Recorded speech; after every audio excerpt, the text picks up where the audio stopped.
And it's funny you mentioned government and SOEs because it's exactly that. Because he's reached heights ordinarily he would not be able to get to had it not been for politics.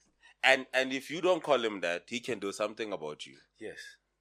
Wasn't like that cop? I don't know if you guys saw this week that video of the cop was being asked his credentials. Like, it was a video like they were asking the one police officer about, it was in KZN, like the disruption in July. So they were just one by one, your credentials. So you've got juniors with these qualifications. What do you have? Okay, do you have a national diploma? And he kept saying no because he didn't have those things. But high-ranking officer, but he's there. Is it? Yeah, and he was just like, he was matter of fact and just saying, yeah, I don't have that.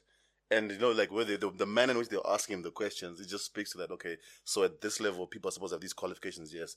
Do you have anything above your matric? No. Okay, but the people below you have like national certificates. Yes. Do you have one? No. So since 1988, you haven't furthered your education. Yes. But he's there with stars on his. I got interviewed by a chief technology officer, chief technology officer, a senior manager, and a manager. I knew that I was going to get interviewed by them, so I looked them up on LinkedIn. None of them have a university degree. Really? Yeah. Or white. That's the standard. These are people I'm going to. I would have gone to work for and report to. They are interviewing me. Yeah, that's not where you work now. No, that's not where I work now. Yeah. I was trying to, and I was like, when I went to go look them up on LinkedIn, I'm like, bro, these niggas ain't got shit. And that's private sector interview. Private, okay. Yeah, in a one of the top accounting firms. Yeah. Old Boys Network. It starts with a P. Yeah. That's what you need to know. Old Boys Club. And I'm like, what in the hell? Who the hell is Chief Technology Officer? No degree. And I'm in a perfect world, I wouldn't be complaining about it if everybody got their opportunity based on the experience that they're able to bring to the table. Yeah, you understand? Because like especially in in the built environment or engineering industry, you get a lot of people that have a lot of experience, especially black people, self-taught, have a lot of experience, and you get these university graduate kids coming in, and they are made to report to them, right? Yeah. However, with white people, it works a little different. Right. The university kids come in under these men. Yeah. Right. So what I'm saying is, if those opportunities were equal across the board, where the black men who have just as much experience were made managers to these graduate kids, then that would be fine. But because we know that's not the case, if I'm being interviewed by a chief executive who doesn't even have a fucking degree, and I have two of them bitches, who the fuck am I talking to? Yeah. And the fact that you even had to have those 2 degrees to even get to a stage where you could even be interviewed. Yeah. No, but those were minimum requirements. Exactly, those minimum requirements. And then you're reporting to someone who doesn't have it. Yes. It's unfair, right? It's privilege. Yeah, it's privilege actually, and it's unfair, and I agree, but this is not a but to defend it. To crack it in that space. Because unfortunately, that's our reality as black people. You're trying to crack it into that space, and Kesh, you know this because you in placements. Yep. That guy that's 25, he's been lined up with clients that make the revenue 10% of the group turnover. They're giving him clients. They introduce him to the kids of the CEO. So it's almost like, yes, it's unfair, but what they're doing on the flip side is they're actually equipping him to, like, you need to understand that you need to know who to call to bring revenue to this business. Yeah. Right? And as it grows, he's going to land the business without having the qualifications.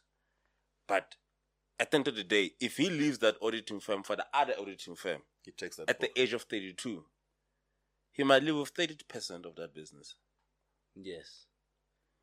So for me, that's the difference. And that's the same thing we're discussing with the political guys.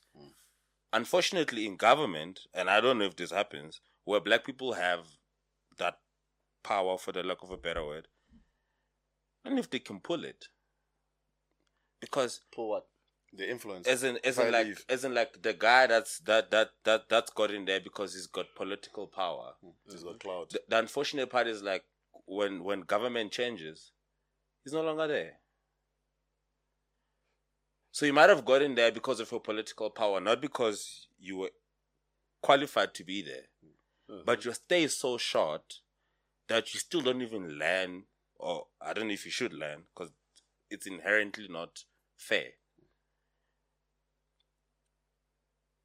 Whereas the white people in private sector, even though it's unfair, they actually have enough time to be able to learn how to actually have power. You see the difference? Like there's enough time to garner. Okay. There's enough time to give you enough ammo to say, even if you don't have the qualifications, you control sales. Yeah, but somebody would have to give you that opportunity. That's what they do. Yeah, they would like. No, that's their privilege. That's what the young guy will come in. They'll equip this younger guy. Yeah. Mo is already there. He's got 2 degrees. The younger guy comes in, but they build him up to the network. Black people won't have that because the company that he works for is not owned by people of his color.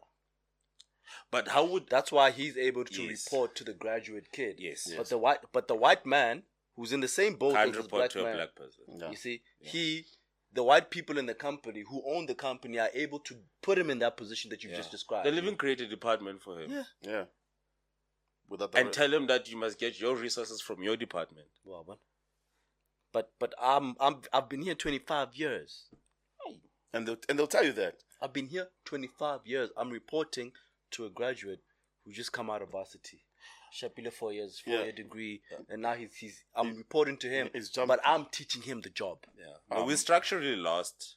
We're structurally lost in that regard because our laws, again, because if you don't change the laws, I think over and above the laws, the law that protect them to the core is like it's a private company. Yeah, over and above the law, it's structured in terms of that. It's a culture that's been carried from even after apartheid ended.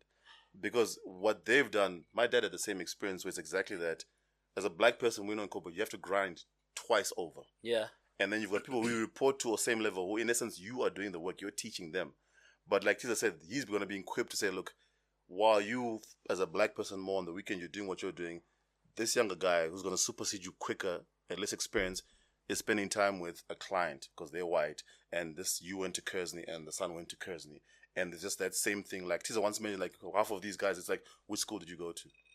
Right? Yeah, I mean, in private sector. In private sector. And it's and even like, so that's another Achilles heel. So that's why this guy, if he decides, look, I'm going to be out. And if I leave, I'm leaving with the 30% of the book of this company. They will do more to keep you. Whereas more, they'll look at what he does and his qualification. Yeah, it's a pity, man. It's a pity. But unfortunately, like we're talking with the other topics, right? So for me, it always becomes and I don't know how much time we still have, but because like I don't know about you more, but like I've dealt with the situation. I'm like I could potentially go the corporate route, and I can see it. Like if you try to cover it, you're like, okay, it's difficult. You're black. And then in the financial institutions, it's usually like whites at the top, Africans, whites, Indians, maybe blacks and coloreds and others. You know what I mean?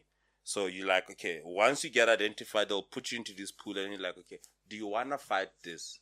And if you do, you can kind of see it, right?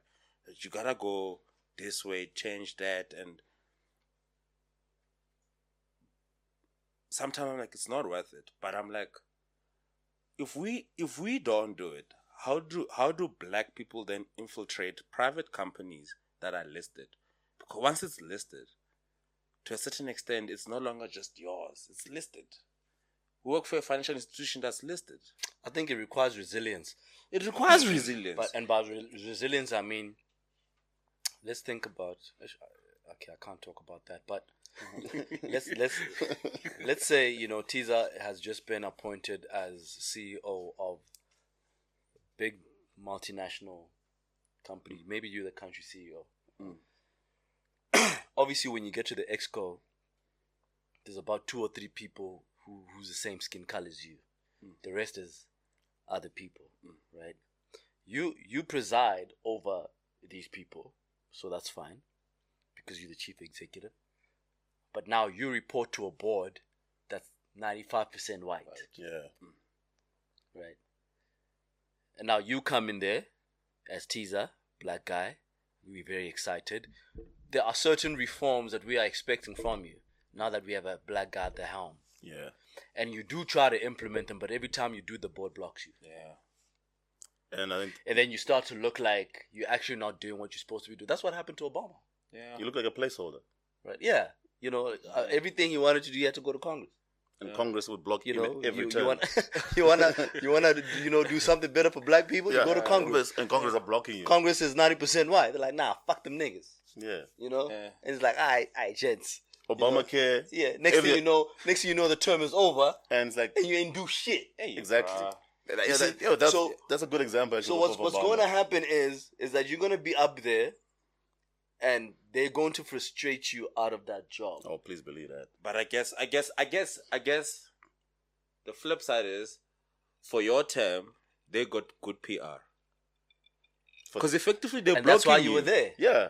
They're blocking you. That's why you were there. You were put there, for them to look like they are progressive. Exactly. Yeah. They're giving opportunity to, disadvantaged background people and whatnot. But you really don't have any part. They won't let you cook. And in the long term, it might block the entire race. Because they've ticked that off the box. Because after a black CEO, there's going to be 2 whites. Because now you can't accuse them of not being... It's engineering. Yeah. Bro. It's engineering. It's social engineering. And it's engineering. I think I think the other... It's crazy. I think what's also kind of Achilles heel is when black people get to those levels and spaces, right? They don't have fellow peers, same color like them, to have any form of influence. Because even below the exco board level, right? The lower you go, it becomes more people of color. But where it really matters is if you're a CEO for whatever term you are, because that's why you see a lot of CEOs shifting in corporate SA, but what's the real influence? Like, without mentioning the one bank, but did that bank really need dual CEO? Like, you need a white man to hold your hand before really hand over to you. Yeah. And if you think about like Fortune 500 companies, where there's been cases where the CEO is also chairman of the board, which is not supposed to happen because it's a conflict of interest, right? Exactly. So how many Fortune 500 companies have you found there to be a black CEO and he was also chairman of the board? Next to none. That man cannot do nothing. Yeah. The only people because the board he presides over is Exco. Exactly. And he reports to the board, give him no leeway and no but play. The board, find out you can't do shit. And the buck stops with the board. You can't do shit. That's the thing. And the board are the real outer boss. They're the real boss. And see, I think it's and also the interesting part about the board is also like it's not even it's personas more than qualifications or right. It's personas and they protect it like big time. But that's what I'm saying, like especially like maybe leading up to your older conversations, like how structural white people are. Like for us to even correct that, Fana, you have to go to the grassroots. The people that are on the board, they play golf together. You know what Mo was saying. It's like Teaser got to 4. Yeah, we put that nigga in the CEO. He doesn't know his place. Yeah, he needs to fall. Yeah. He needs to fall. He's focused on the wrong things, but those things are improving black people's lives. Yeah, like he's focused on the wrong. But for things. them, it's the wrong thing. We'll find a solution for you. Yeah, that's why, like, even at that, you are a CEO of a listed company. And that's why, if you dig deeper, you find like the few black people on those boards. No, we fucked, bruh. I don't even know how we're going to fix this. These people are so entrenched. Like, the only way to fix this thing, cause that's what I was saying to my gents the other time, that like if we had gone to war, right? Like if we had taken power by force, right? Then it would have meant that we would have taken these the little companies. That was there. Yeah, we would have taken these companies, but then there's a downside to that as well. Skill because transfer. Then it means that there's an upper class and there's a lower class. There's no middle. But Mo, what you're actually saying is it's quite interesting because you're mentioning the dynamic on the rest of the continent. South Africa's transition was bloodless. So what you then do find is the white people shifted from the political power and they took economic power. And what's real power in a country? And also, more importantly to Mo's point is, even if they stay behind, the ones who don't leave, that transition in Africa, there's that respect of, you know what, we lost to people we thought were less than us. But let me tell you, if there wasn't this independence spree in the late 50s and early 60s, right, white people would not have had a case study. But because white South Africans saw what happened in other African countries, their main agenda when they came to the table was property rights. Yeah, there we go. See, that's because they've seen how it played out. They saw how it played out in Angola. They saw how it played out in Nigeria. They saw how it played out in Ghana. Exactly. Nigeria, like early 56, all of them. All these countries. It was that whole area. Inherently, you don't have property rights. Yeah. You are not from here. Yes. It was property. The first thing that the military guys snatched, it was property. Yeah. So they by the time that we got our independence, they already had they'd seen how this shit plays out. They're like, we're gonna give you power, but the one thing you're not going to touch is our property. But that's why Malema's manifesto did that, because if you're trying to fix the problem at the root, you go for land. And unfortunately for our country, it becomes complicated because there's so much that has happened since 94. But you know what? I was listening to Thabo Mbeki's Q&A session that he had some time back, and he was saying that, you know, they were discussing populist politics, which is basically what Juju is. He's a populist politician, right? And they touch on, you know, certain crucial pain points to garner support. And he was saying that, you know, if it's been proven that, you know, the revenue that comes from land accounts for 4% of the GDP, why are we investing so much effort in the land, expropriating? You know, when there are other sectors that we should be make more money. You know, that had me thinking. I didn't know that. You know, I don't know. I don't know what the stats look like today, but it also reminded me of his stance on AIDS. When he said, I mean, like, you know, like HIV, pinch of salt, is the fourth biggest killer in the country. You know, number one is cancer, two is TB. Why am I putting so much money in AIDS? And then you then kind of have to take it with a pinch of salt to say, look, if you look at, you know, because I was also going to say, as much as that might be true, it's because if you look at land, yes, it might be 4%, it might be a bit higher now, but it's because you're not taking off the byproduct. Yeah. So it becomes a value chain conversation. If it's a value chain conversation, it all starts at land. Then you will see how critical it is. That is true. But the reason I brought that up was because he then mentioned that when he was still in office, he came to find out that a lot of South African multinational companies keep a large bulk of their assets in cash. They can move it quickly. Right.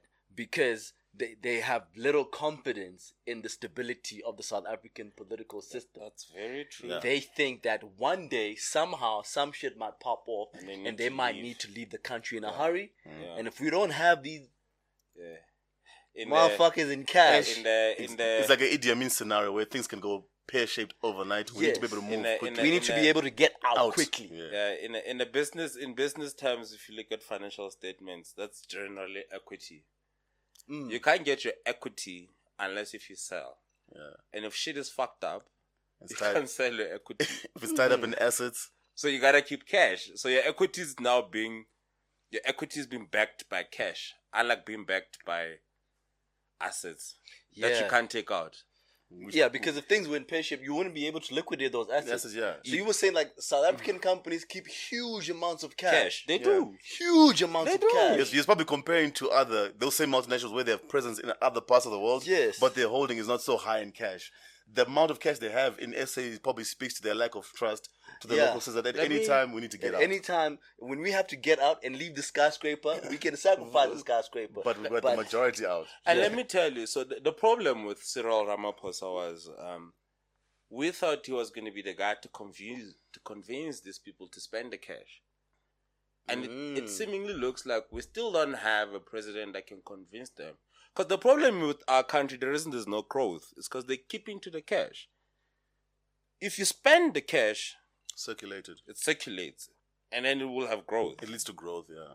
But they're keeping it close to their again, chest. from what you just said, the fact that they're keeping it, they are still keeping it. You know, one could say maybe COVID hit, it was difficult, but there was this huge hoo-ha behind Ramaphosa that stabilized the country so that private sector can spend again and invest, you know. And then he did his whole indabas and to try and incentivize people to say, I will stabilize, commit to your plan, because these people have to make 30, 40, 50-year plans.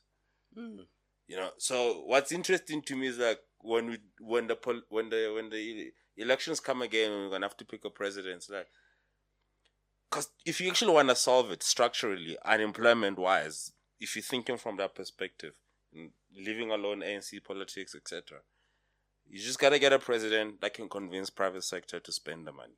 To spend the money, nah. But with the spending, or just take the shit. That's another. I like that idea. Yeah.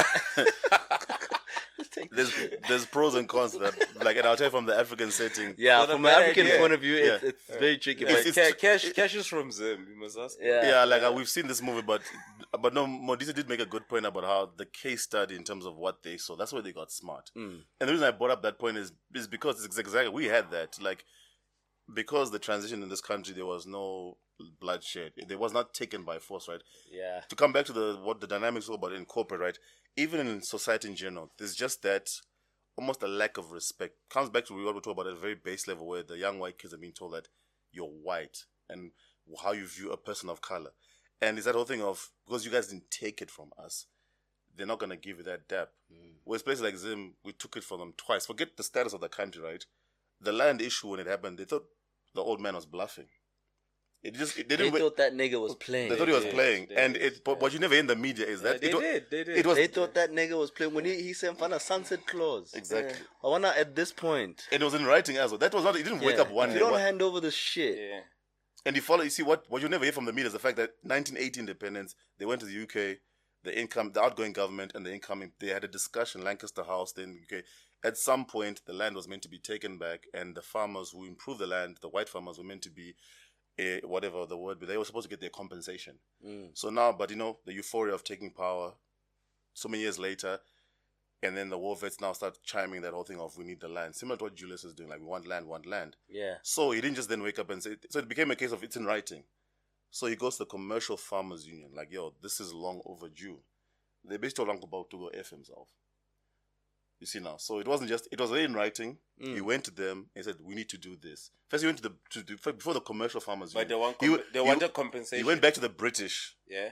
This is already agreed. It's many years overdue. Tony Blair was like, yo, that was signed then. I wasn't Prime Minister.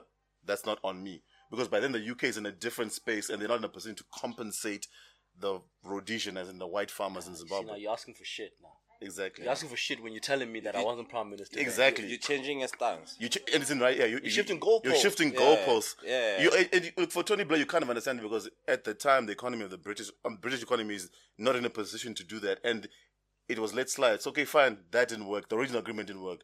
Then he goes to the commercial farmers in the country, like, yo, these guys have reneged on this. The people were meant to pay you.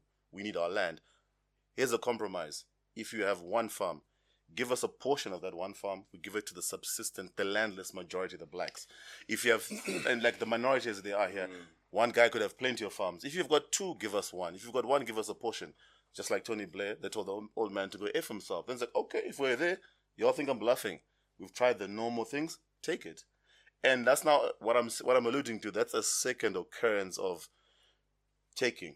And what that does at a psychological level is, all I'll say is Caucasians back home and Caucasians here, how they look at black people, there's a difference. What's the difference? It's that whole thing of, when you don't bluff with someone, if you call someone, you think they're bluffing. Like, it's like how we said earlier, the fact that the transition to power, there's like almost like there's no need for you to... Are you saying that South Africans don't bluff? No, not talking about that. I'm talking about like the minority, how they look at like the majority. Because you didn't take it from us. So you're saying like white people in Zim know that they're not supposed to get black people fucked up. Yeah, don't get it twisted. Not anymore. Like the ones that are still there, they now understand. They know what time it is. Whereas the ones that are here, they know what time it is. Yeah, they know what time it is. White people here do not know. Yeah. Yeah, they don't have no, watches, they don't know. Clocks, pocket watches. Nothing. At Pause. Nothing. They're very comfortable. Not so nicely. Too nicely. That's why I get pissed off when every time they complain. I'm like, bro, like you have it the best out of everybody in the country. Yeah. Why do you bitch so much? Yeah. Why are you so angry in traffic? Yeah. Like what's... And if you unpack what they're complaining about, like shut the fuck up. We've got bread and butter issues, and you're moaning about the rand's gone, blah blah blah. I can't even go overseas this year. I don't even have a passport. That's what you're complaining about. That's the funny part to me. Like when I see them at work, like you'll see how many of them leave and how many of them come back. Like, because it's not better out there. Oh wow! Let me tell you. Oh, they come back. Oh, they do. Yeah, they do. I see it even in placement. They go to Australia. Do you know who they even hate them in Australia. They hate South African whites in Australia. In Australia, do you know? Funny, even the old man, he told them, look, because you know the dynamic Uncle Bob knew. He knew, like what Teaser's saying is, the comfort levels of which they have in this country.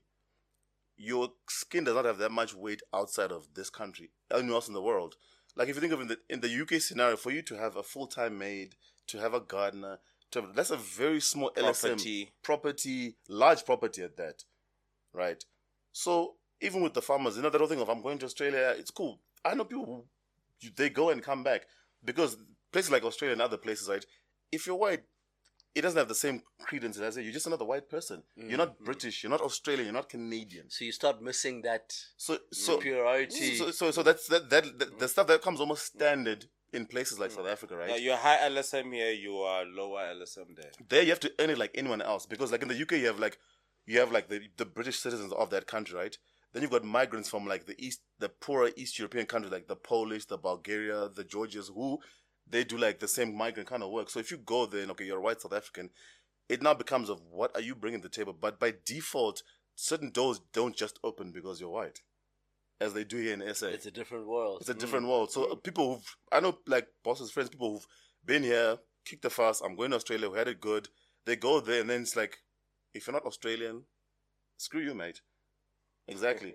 And then the things you take for granted. The reality check must be very uncomfortable. Yeah, because you come back with your tail between your legs and it's like, because like you're saying, some of the things that they like really road raging and complaining about, like when the black majority have got like real bread and butter issues. You know what they do now? They migrate financially, but they're still here. So they move their money offshore. Yeah, their money is not in South African currency anymore. Now that's a move even we saw. Like, you won't even get the weather here. Great schools. There's a lot of things that actually work about our country for them. There's too many for them. If your kids are going to private schools or independent schools, that's upsetting. Yeah, Cape Town being a good. There's a reason why Cape Town is so popular with the Europeans because you can think of it like even the World Cup was a good example. The tourists, the soccer fans, they got blown away at how much like cigarettes are extortionately expensive in the UK. I've got family there. Like so, you get bang for your buck. You've got the pound. And South Africa's got like in a lot of places, just there's abject poverty and just contrast between rich and poor. Inequality is bad. Inequality is bad, but one place South Africa really holds its own. It even outshines some first world countries in terms of just the standards, the hotels, infrastructure, financial sector. So these guys really get blown away and like I come here with US dollars or pounds and I can party this much. There's certain things that are unattainable with this little, because for them it's almost unattainable. But you come here, you've got a full-time maid and all those kind of things. And even just like social and entertainment, like hotel standards, tourism, it's to the T.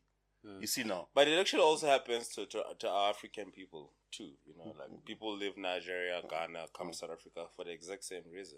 Yeah, but see, in the independent countries, that's why I say you get the rich, and there's the poor, and the rich have a lot of money. Bro. It's insane. No, like the disparity. Nigerian dudes come in, maybe dudes from Zim, and this nigga's holding dollars. I'm like, it's where in the fuck do you get this much money? That's the disparity is insane. It's exactly that. Like I mean.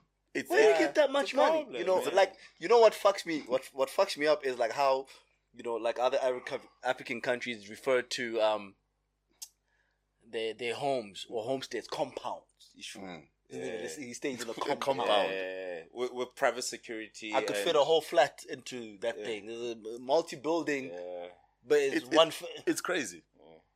And it's exactly, it's like... And the reason you live in a compound is because your life is not safe. Don't tell me about your compound. That's the thing. The walls are really high. The security at the gate. No, but that's because like you screwed up the whole... And everything around you. Yeah, as soon as... Exactly, it's true. You'll have a phantom. But as soon as you leave that compound, everything around it. It's open game. It's open game. That's why, like, now it's unfortunate in certain African countries, there's that whole thing where people make it a thing of kidnapping wealthy people and ransoms and that kind of thing. Because, like, it's almost like South America as well. South America used to be good, but then now the gap between, like, haves and have-nots, it's insane. So now that whole thing, whether you're a drug lord or you're a wealthy Carlos Slim, you'll have that life within your close circles. But the moment you leave, it's crazy in your fair game because you live in a crazy compound, but the majority of people live in favelas. And they look at you like, it's like Park said, you know, at one stage, the poor are going to eat the rich. Because that's the dynamic. Hey, man. The Dojo.